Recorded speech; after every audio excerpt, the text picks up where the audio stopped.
Hey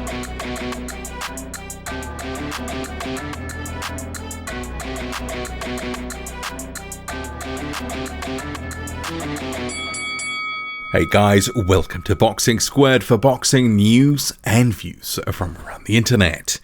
The rising Croatian heavyweight prospect Filip Hrgovic has been confirmed in a disappointing tune-up for September the 26th. So he'll be fighting on a Sauerland card in Denmark.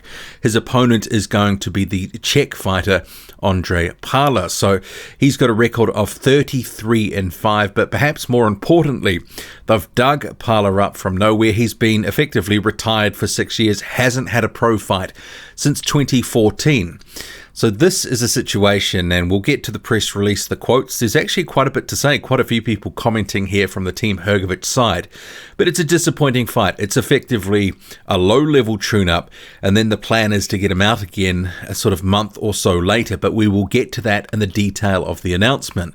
But it's another announcement, another day with another top prospect in a nothing fight. And sure, we can say, look, this is just a run-out, his first of the year, but Filip Hrgovic has been there, done that, got the postcard on these sorts of opponents. Like Daniel Dubois, like others, clearly ready and able for better tests.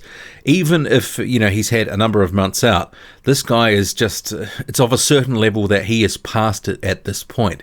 It's not really that acceptable. As I said, the Dubois fight against Ricardo Schneiders was unacceptable as well, but it's 2020, so I guess what can we expect except for disappointment? So to the press release proper, you can see here on screen. So it says, the first bit, which kind of covered those details. So the Olympic bronze medalist was last in action on December 7th when he knocked out former world title challenger Eric Molina inside 3 rounds. Hrgovic says he's excited to step back in the squared circle as he looks to continue his journey to the top with an active end to the year. I'm looking forward to getting back in the ring. I haven't boxed in 10 months. I need to be active and I need to have fights. So it's very important for me to fight soon. I'm looking forward to fight in Denmark. I've never been there. I fought in a lot of countries around the world, but never in Denmark. So I'm excited to conquer a new territory. If this fight goes well for me, I'll fight again in the United States. So I already have 2 fights scheduled in 2 months. If everything goes well, then I hope to fight again at the end of 2020. I think I'm a better fighter and I think I'm the best in the world, but I will take this fight seriously and prepare myself like I'm going to fight for a world championship. And then it goes on to say that Pala, who returned to the amateur ranks in an attempt to represent his country at the Tokyo Olympics, intends to do his talking in the ring. So he says, during my career, I've made dozens of pre-fight statements and I've had enough. Everything I want to say will be said after the first bell. I love the sport and I'm coming to fight. Then we have promoter Nisse Sauerland saying it's important for Filip to be active, so after COVID delayed our plans, we want to ensure he's fighting as regularly as possible.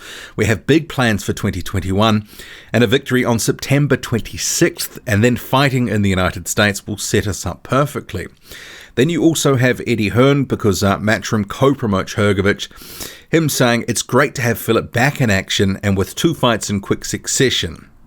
Filip always brings bad intentions to the ring, and after another destructive performance in Saudi Arabia, he's been itching to return, and as Nisse says, keeping Filip active is vital as he solidifies his status as a top 10 heavyweight and true threat to the big guns at the weight. My, that's quite the statement there. We'll come back. We'll circle back to that one. And then we have his manager, and I'm not going to attempt to say that name, to pronounce it. He says Filip has been training hard, so he's ready for his next fights this year. He's a guy who loves fighting and wants to be as active as possible. So it's exciting to see him back in the ring doing what he does best. 2020 may not have started as planned, but it's going to end with some great victories for Filip as he continues to close in on the world titles. And he will be the co-feature to the Dina Thorsland card that is taking place in Denmark. So where do we start with this? Because they talk about it being important for Filip Hrgovic to be active, but they haven't really delivered on that in recent times since he joined on this co-promotional deal with Matchroom. This was a guy who, coming into that deal with Matchroom, only fought 3 times in 2019. Bearing in mind, Filip Hrgović turned pro at the back of 2017 with about 3 months left in that year. He's only had 10 fights so far. So he's a little light in terms of the volume of fights that you would expect out of a prospect. He really should be fighting at least sort of 4 or 5 times a year, and 2019 didn't quite go his way in terms of the volume. So there's a couple of ways that I look at this, because, I mean, they talk about the activity, but they haven't really delivered for him previously. But if the activity was so important, why not try to rush him back much sooner? Because September 26th, okay, but what about the couple of months that we've had boxing back? Why not try to get him back earlier than this? I'm pretty sure that the Sauerland guys have had cards on, and obviously Matchroom has had their whole fight camp experience. Are they saying that Filip Hrgović couldn't have been on one of those cards? Because he clearly could have been. They brought in some international guys, and we had Alan Babbage fighting on that Dillian Whyte card, although we know there was an in there for Babbage because of Dillian Whyte. But if it was really about activity and getting him as much activity as possible and prioritizing that, why wouldn't they done this a bit sooner? So September the 26th, it's sort of 3 or 4 months after boxing has returned. So then they're looking to get him into a fight about a month after this. So this is some sort of shake off a little bit of rust, and then he will appear in a fight in the United States. And seemingly that would be a Matchroom and DAZN card. So he is signed on a Matchroom co-promotional deal. So I take it that this first fight is outside of his current contract because it's on a Sauerland show. And then this next one that's going to be in the United States, logically that would be part of his Matchroom deal and on a DAZN card. And then he's speaking about potentially getting out at the end of 2020 again. So looking at this and the strength of the first opponent, it's 2020 after all. Let's just keep the bar super low. Let's just basically expect that it's going to be pretty much a nothing year for Filip Hrgović, and that the opponents are going to be pretty pedestrian.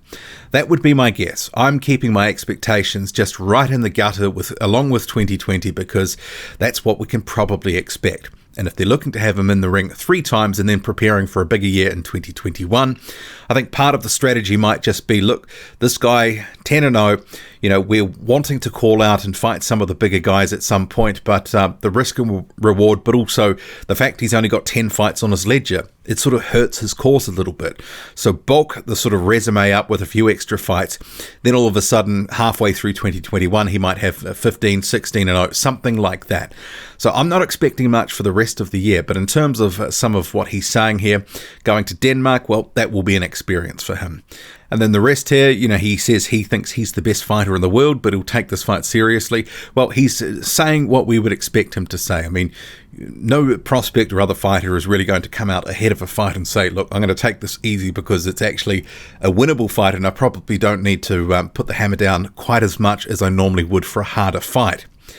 In terms of Nisse Sauerland and Eddie Hearn talking about needing activity and etc., well, that hadn't been prioritised in 2019, and then they've obviously waited a number of months before scheduling a fight for him, and now they're going to have them coming thick and fast.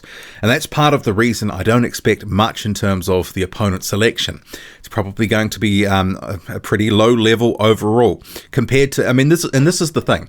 You have guys like Filip Hrgović, who is, I've got to say, I've said for some time, my favourite prospect coming through since the Olympics. I've always had high raps on Filip Hrgović. So don't be coming at me saying that I'm just hating on the guy. As someone who follows him very closely from the beginning, this guy has got a lot of upside, a lot of potential. I think he can go really far, but some of what's happened in terms of the management of his career has been a little bit bumpy, especially more recently. But you have Hrgović and Daniel Dubois, etc., guys like this, these top prospects, calling out the biggest names in the division and then fighting really pedestrian opponents. You can't say, I'm going to fight you, I'm prepared to fight you, and then you fight next to nobody, because you need to show us you're going to be in those proper tests for us to really go, okay, you're ready for that. Because on the strength of what we've seen from the likes of Dubois and Hrgović, I don't know. I think they need more seasoning. They need more development fights, but at a certain level. And it's not this level that Hrgović is now fighting this next guy. And we can almost guarantee whatever's happening in basically October or potentially December for the second and third fights for 2020, probably not going to be too much chop. So I'm keeping my expectations low. And then at least if it's better than I think, well, I can be pleasantly surprised. But Eddie Hearn's slipping in there that Filip Hrgovic to solidify his status as a top 10 heavyweight. Now, I'm a big Hrgović fan, but that really is sort of, slipping one in there and sort of trying to pull the wool over our eyes. He may be rated very highly on BoxRec, but in terms of other sanctioning bodies and in terms of fans and the true top 10, he's not inside the top 10. Might be inside at the top 20 or even just inside the top 15. But, that's basically looking at, what do you like? But in the strength of what he's done, he hasn't proven that he's a top 10 heavyweight. I mean, people were only willing to give Michael Hunter sort of the credit for him to be in the top 10 heavyweight after he'd beaten up Sergey Kuzmin and got a draw with Alexander Povetkin, which, a lot of people thought that Hunter did edge that one. But Hrgović has beaten a faded shell of a shell in Eric Molina. There's not a lot else there. There's a couple of wins in 2019, like Gregory Corbin, Mario Heredia, but it's nothing to write home about. He needs to do more. And that doesn't mean fighting guys that have been out of the pro ranks for 6 years. So this is the definition of a tune-up. He'll blast through this guy. It's not really, worth doing some sort of style matchup because he's going to run through him like a hot knife through butter. And I guess some people will say, I've got a bit of an edge and a tone about, me in this video. But, it is what it is. I'm kind of getting sick of 2020 and the stuff we've been served up because it's mostly been garbage. And this is a garbage fight, and I'll say so. What do you make of it all? Drop a comment, loud and often. Hit like, hit subscribe. Follow me on Twitter, boxing_squared. I'm out.